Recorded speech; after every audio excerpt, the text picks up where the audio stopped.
Hi, I'm Dr. Cindy Dupuy. I have a PhD in learning disabilities. I do diagnostic evaluations, a little bit of advocacy, and a little bit of intervention. I'm also an adult with dyslexia and dysgraphia. Hi, my name is Kim Sharman. I've been uh, serving as a remediation specialist for dyslexia and dysgraphia for the last 15 years. And I can't speak, and I work with kids from kindergarten through high school, through college.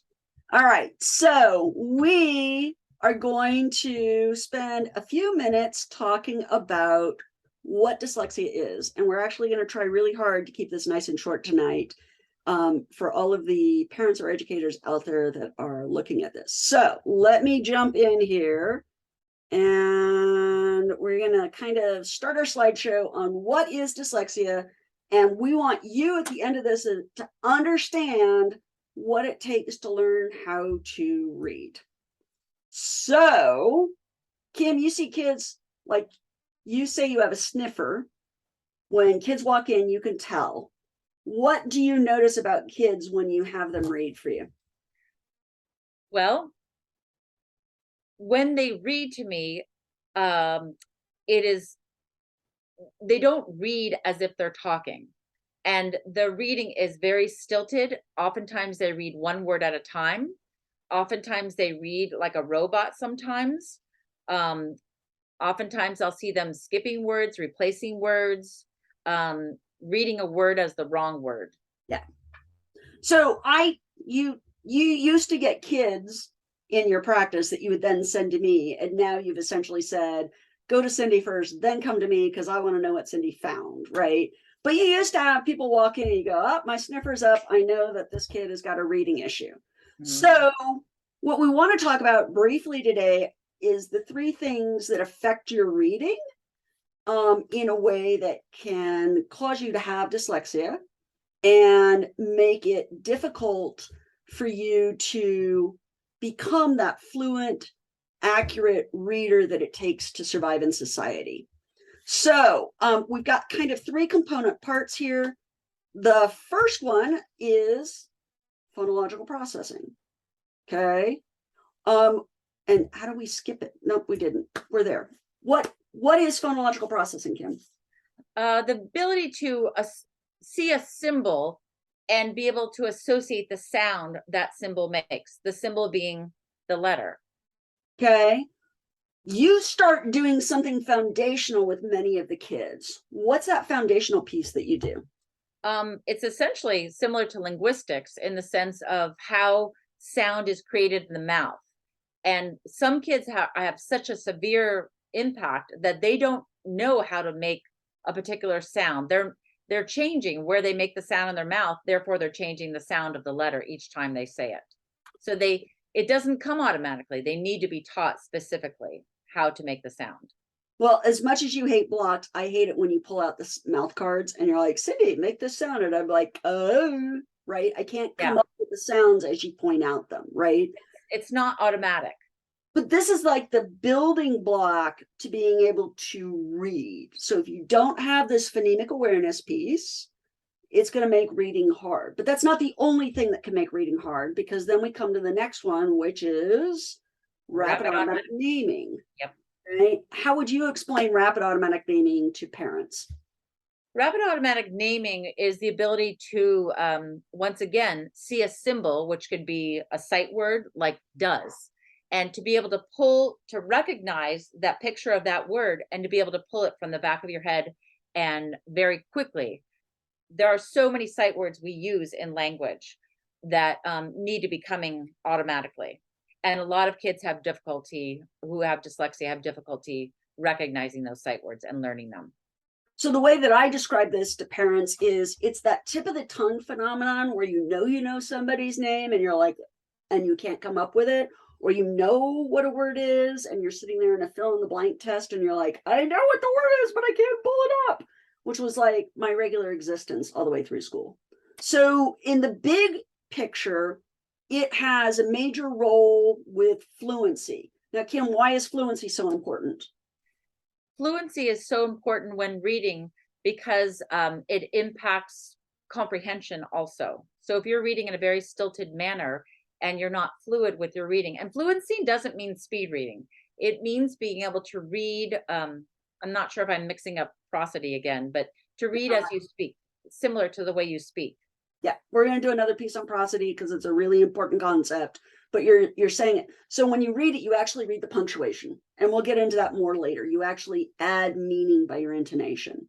So, all right, let's talk about the last one, which is one of my personal favorites.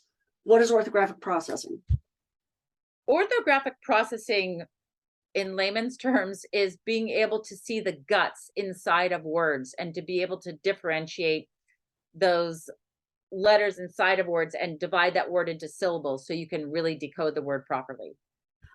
Lots of parents have had the experience where their kid sees the first couple letters and the last letter, and then they just throw out a word that they can think of that starts and ends that way, right? Right. And so we see that all the time where they make really interesting or diverse substitutions or changes because they can't see that inside of the word, right? Yep, So I have my favorite example, but I don't know about the rest of the world. I end up flying Untied Airlines. Like, they have a special airline just for me. Everybody else is flying United. I'm flying Untied. And my eye just really struggles to pick up that detail. And so when I go to read and it's reading an unfamiliar text, you can hear it in how I come at the words and how often I make some substitutions, deletions, like all of the kind of classic dyslexic things. So I think that's where people get that confusion of dyslexia is about flipping letters. It's not, can be, but it's not required to be.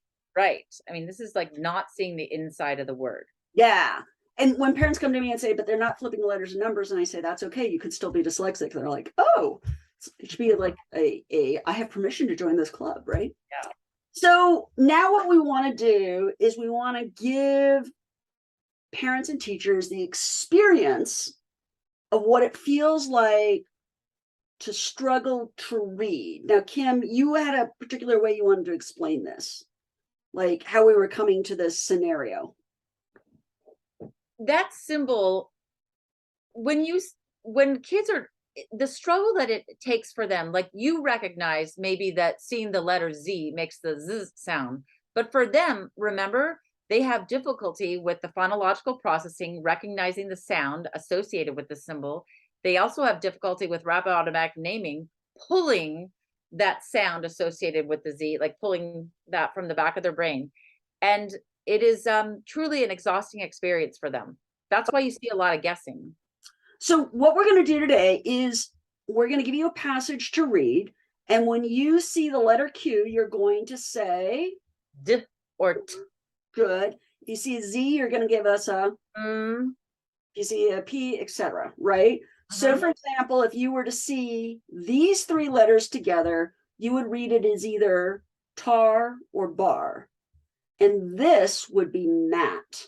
So we're going to have to key up for you as we move into the next activity. So don't be afraid, like you don't have to memorize this.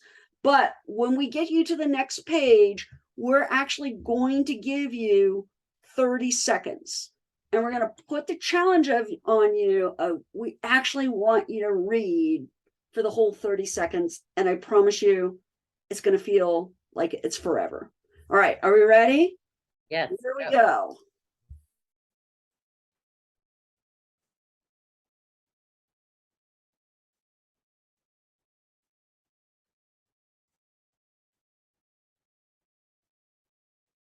Just keep reading, try and do the substitutions. Try and get to the meaning of this.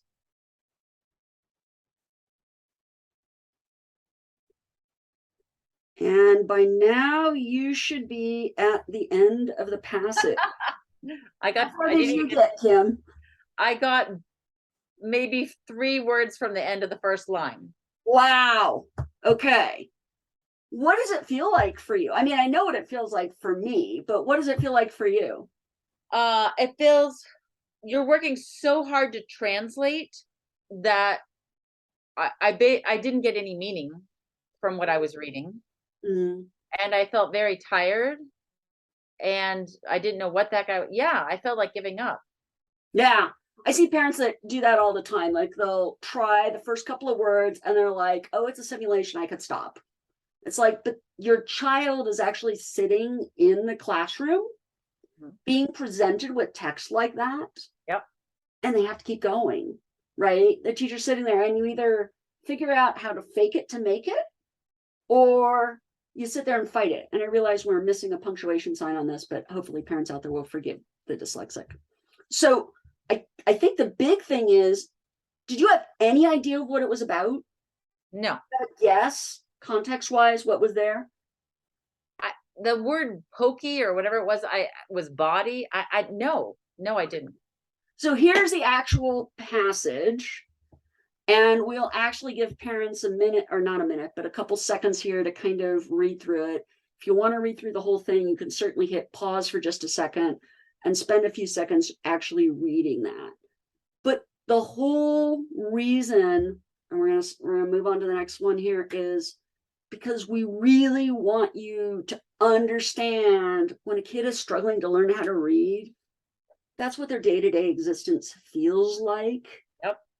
And there's a reason they're putting their head on their desk, or they're behaving, or the hoodie on all the time, right? Like, right, or they're being hyperactive or poking the guy next door, or yeah, we're not going to get into the hyperactive thing though, because that has lots of things, and we'll do that. No, but I mean, just they're avoiding doing the task that is impossible. How do I fidget with something because I can't do anything else, so I'm Right. something to play with? Staring at a wall board Yep. for 6 hours is really incredibly hard work. Yep. Now, our biggest take-home message is intervention is possible, it's effective, and this is your big one, so we actually bumped it up. It is so essential to have any functioning in society. Whatever job you do, it is essential to be able to read instructions, comprehend instructions, and to convey information. So here's the really good news. We know how to work with kids to teach them to read. It's the science of reading, and it's following the tenets of what's called structured literacy. And we'll do another session on what structured literacy is. We'll do a session on how we got to know, how we got to the understanding of what kids needed to know to learn how to read. I'm trying not to make a grammatical error there, but we'll take this apart in other videos later and try and make them small units so that they're digestible. But I wanted you to know what it felt like. Yeah. And with that, we will see you in another video.